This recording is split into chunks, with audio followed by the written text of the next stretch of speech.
Alrighty then. So I don't normally do response videos, but I decided I would give this one a shot. So here we go. This one's pretty short. It's only like 10 minutes, not too bad. Don't want to do one response video like Braxton Hunter. I have to watch like an hour of straw manning. Like, oh my god, that was such a pain. Going through that again would suck. But this was not too bad. This was only like 10 minutes. I can tolerate that. So all right, let's go. Hello, this is Christian Idealism, and today I kind of wanted to just go over my thoughts on my discussion with Tom Jump. Now, I'm sure you're all aware that I had a conversation with him about, philosophy of mind, and I do think that I could have done better overall. I think the biggest issue with our conversation going in was that we focused too much on one thing, and I'm gonna kind of go over what I was trying to get him at. So if all you're aware, I made a video. It's called "The Neuroscientific Evidence for Idealism," and I argue that there's studies that pretty much show that there an increase in experiences correlates with a decrease in brain activity given the evidence from psychedelic drugs. And if you go to my description, I specifically lay out Bernardo Kastrup's papers, which go over this sort of thing. So, you have like this was the paper that I was trying to get Tom Jump to understand, like the arguments that Tom Jump trying to understand. He didn't really seem to care about, what philosophers like Bernardo Kastrup have actually written on the topic. And so Well, that's true. I don't actually care what Bernardo Kastrup has written on the topic. I care about my position, not his position. Like what he agrees with my position or not doesn't really make a difference. I don't care what his interpretation of it is. It doesn't make a difference whatsoever. I only care about my position. So yes, I don't really care about what he wrote about. That's not evidence. His writing and interpretations aren't evidence. It's just his opinion. So no, I don't care what his opinion is. if you actually watch pretty much the entire discussion is literally just on this topic. We never got to, other things. We never talked about free will, for example. We literally just stuck on this one thing, which was, dealing with psychedelic drugs. I was just going with whatever you were talking about. I was answering your questions. So if you wanted to go to a different topic, you could have changed topic at any time. Like that's not an issue with me. I mean, you could have. That was totally up to you. I wasn't even asking any questions for the most part. And he seemed to keep on like making the claim that, oh, I deny it, so therefore, you know, it's not true. But again, I was trying to make the point that under physicalism, you kind of would make the prediction that an increase in the metabolism of the brain should correlate with an increase in experiences, because that's kind of what the physicalists that's kind of what physicalism requires. No, that was kind of the point. Was that no? I'm a physicalist. I don't believe any of that shit. That's all bullcrap. Like no physicalist I know believes that.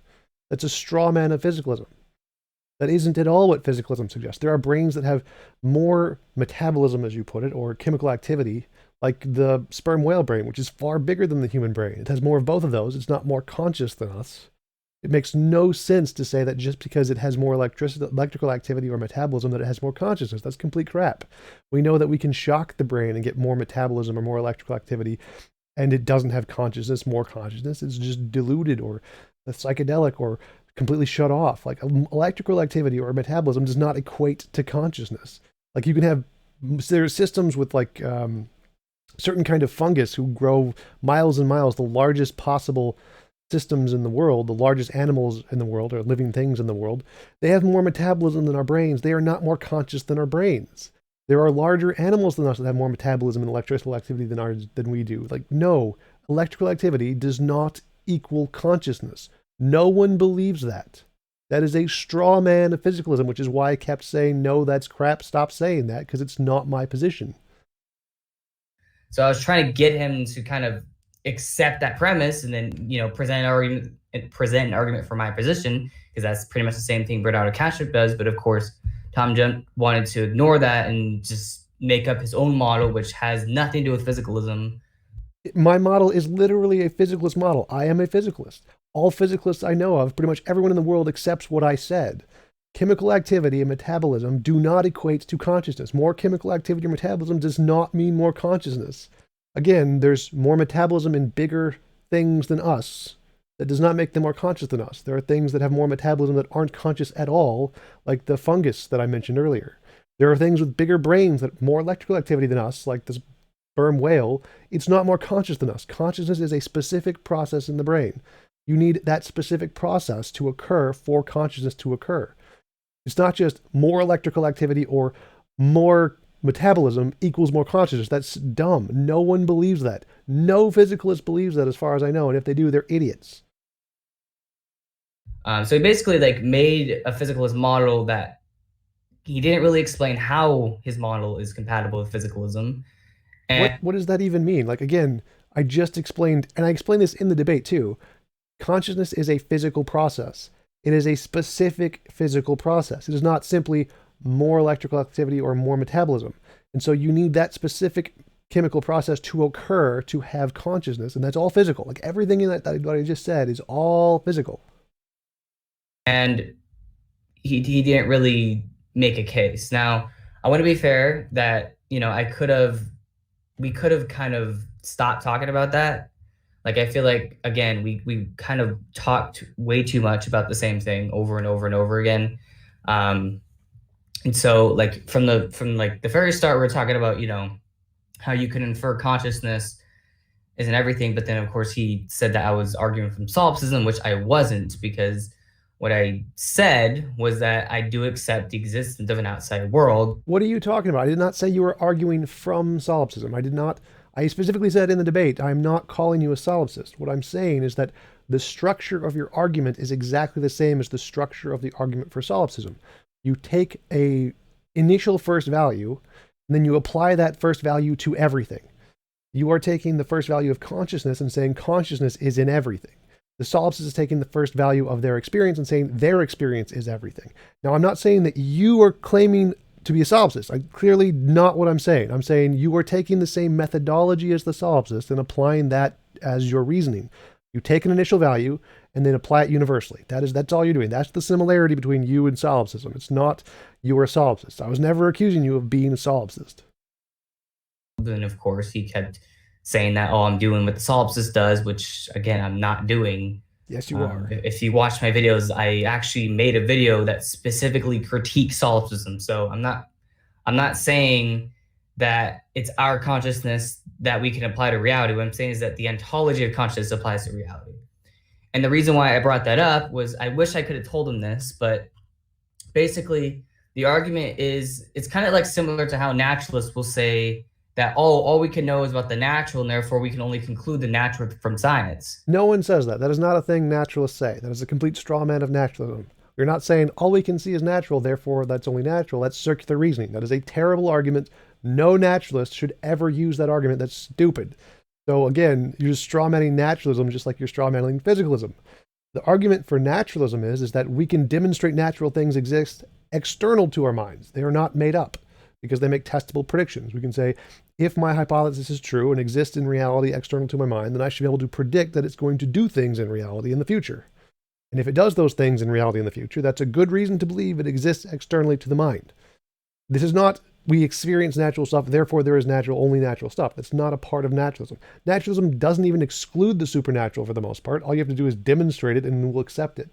Naturalism is the position that most naturalists hold, is methodological naturalism, which is the position that we only have reason to believe there is natural stuff because it's the only thing that we can show isn't imaginary.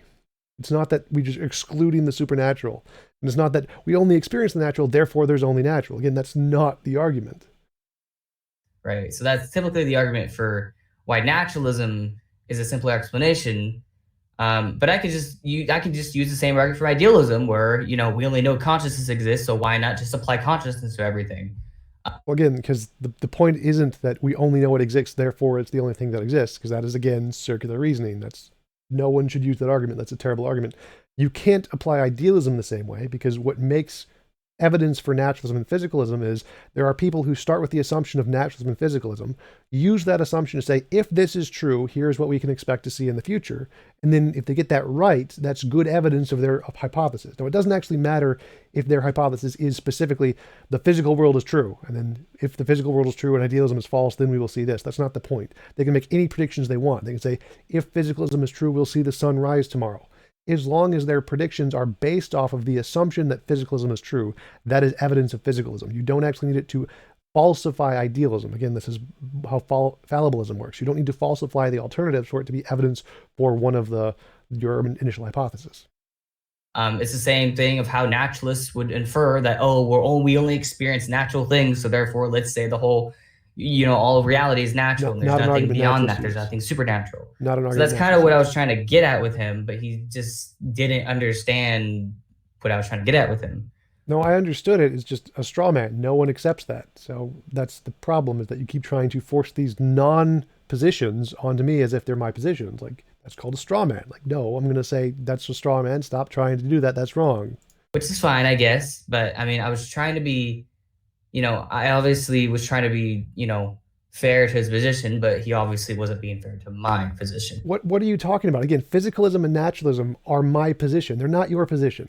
So you were trying to impose your straw man on my position, and I was just saying no. I wasn't being unfair to your position, because your position is a straw man of my position. Well, for me to be unfair to your position, I'd have to label your beliefs as X and say that's not reasonable.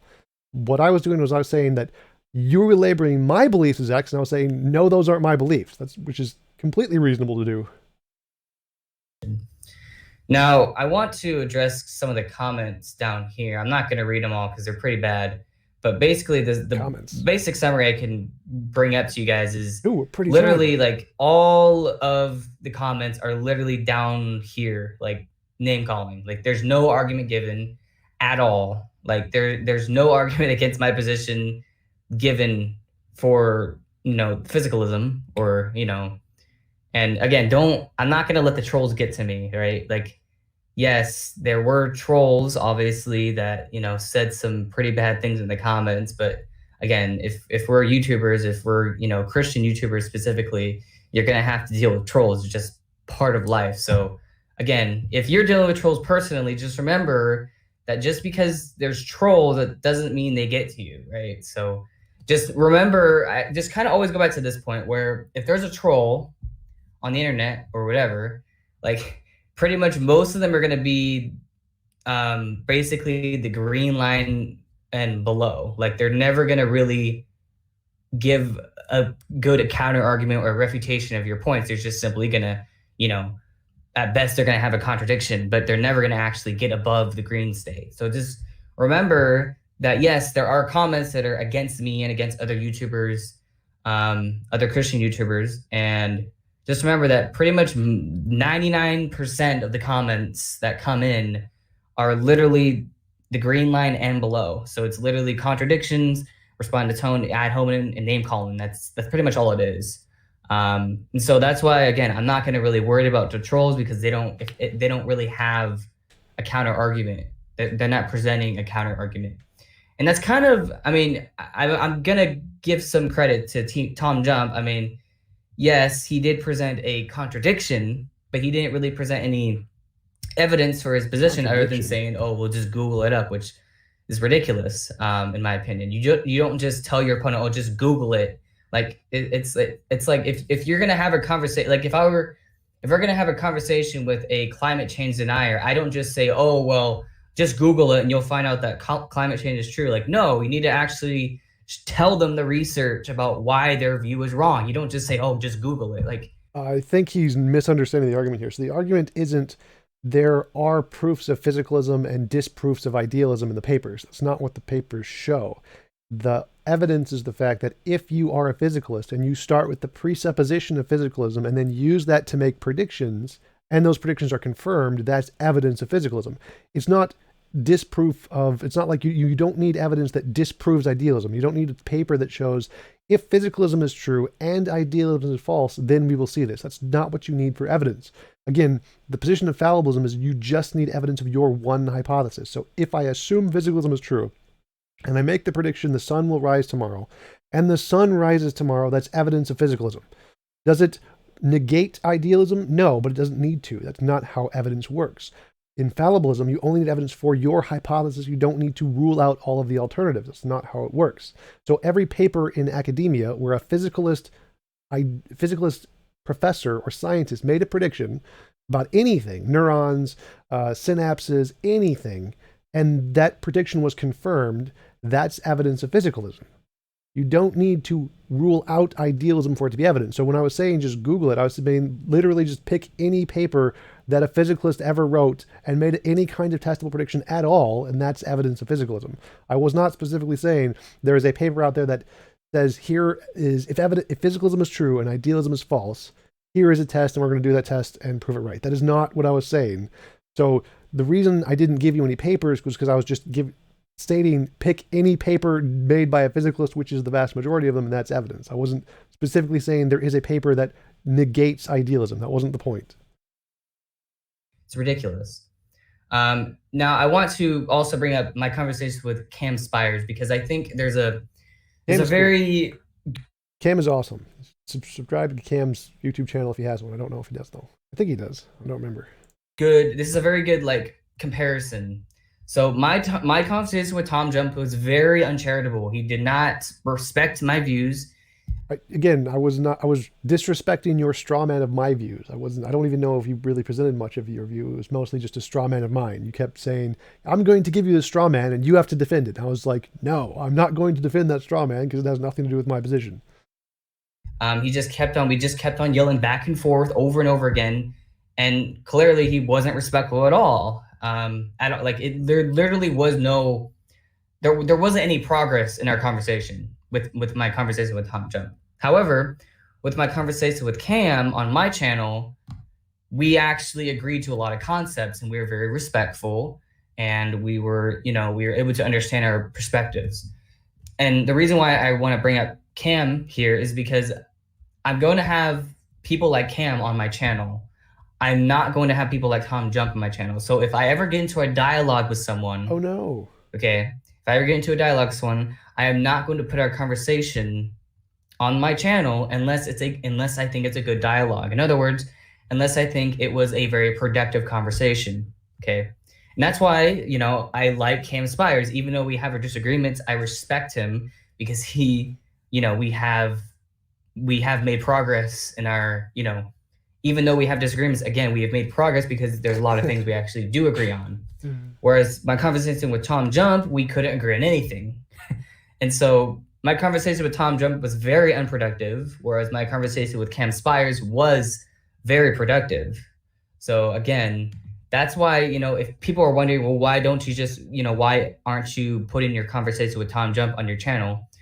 The reason why I'm not doing it is because I don't think the conversation was productive. Again, I'm only going to put things on my channel, or I'm only going to put conversations up if they are productive, to find out what's true. And obviously my conversation with TJump was not productive at all. And so that's pretty much it, guys. But again, you can go watch my conversation with him. Tell me what you think about, TJump and what he believes or whatever. But after talking to him about, this, I don't think I'm, given that the first conversation with him wasn't productive at all, I'm probably not going to talk with him again. I'm only going to be talking to atheists like Cam Spires who actually do, respect my views and also are very charitable, and, that we can also, have a productive conversation. So, but... All right, that seems to be about it. Yeah, so basically he kept applying a straw man and thought it wasn't a straw man. He thought that his position was that physicalism entails that metabolism or brain activity increases, and that would be increased to consciousness. But that's not his position. That would be the physicalist position, and he's not a physicalist. So again, that's a straw man. It wasn't that I was disrespecting his position. I was disrespecting his straw man of physicalism, which is my position. So I mean, that's why I didn't really let him get away with that, because it's really not my position and not the position of any physicalists I know or have ever talked to in my life, which is quite a few of them. So I don't really know where to go with him on that one. It's kind of ridiculous. But yeah, and I think he just totally didn't understand the argument about why I didn't give a reference for the philosophical papers, because it wasn't a paper refuting idealism. It was just any paper that affirms physicalism and makes a prediction is evidence of physicalism. It doesn't actually need to refute idealism. I think he kind of missed that. Alrighty then, let's go to comments. I didn't actually check the comments, by the way. I have no idea if there's actually like arguments in there. I think there were, but I don't know. They usually people post arguments in there. Few of them occasionally. Yes, Cam's hair is just great in that clip. Cam has the greatest hair ever. Um, see, do I think that my epistemological framework could be published in a mainstream phil journal? Uh, Thank you, Daniel. I'm glad you like my stuff. It could be, yes. So if I tried to publish it myself, I probably wouldn't be able to get it published because I need to go through it with a philosopher who's actually really well accredited to be able to frame it in a way that is meaningful to the peer review. Since I use like not as much philosophical language and don't put it into strict premise conclusion format, it would be harder to get it published. So it probably won't get published that way. I'm probably going to lean more towards book publications than paper publications. And then if I get the book publications and people appreciate them enough and they get enough support from them, I might be able to get or pay a philosopher to go through it with me to try and make it into a philosophy paper. That's kind of my goal. I hope that I can do that for sure.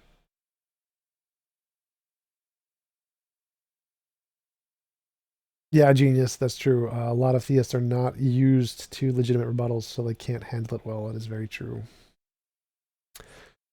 Yeah, thanks, Frank. I'm actually working on a second book right now, who actually I do have lined up a publisher for, which is really cool. So I'm working on a book right now. It isn't my epistemology, but it's similar. It's more centered around my moral framework, but it does have a publisher lined up, so it should be published within the next year for sure, which is awesome. Hopefully, as long as I don't jinx it. Um, let's see. I think that's it for today. I'll probably do another. Let me guys know in the comments if you think I should do more like response videos like this. Like I was thinking about doing one with Braxton Hunter, maybe the like response videos of inspiring philosophy and the guys he did on those videos. Maybe like the non sequitur show ones. I don't know. Like Steve does some of them for some reason. I think he did one on my inspiring philosophy one. Yeah, and I could probably do response video to Alex Malpass's webpage response to my morality. But yeah, let me guys know if you guys want some more response video kind of stuff like this in the comments, and I will respond. So thanks for showing up for this short response video because it was only like a 9-minute video, which wasn't too bad. Actually, it's a lot. I'm glad it was only 9 minutes. Doing like an hour one would be kind of tough. But yeah, I'll talk to you guys later.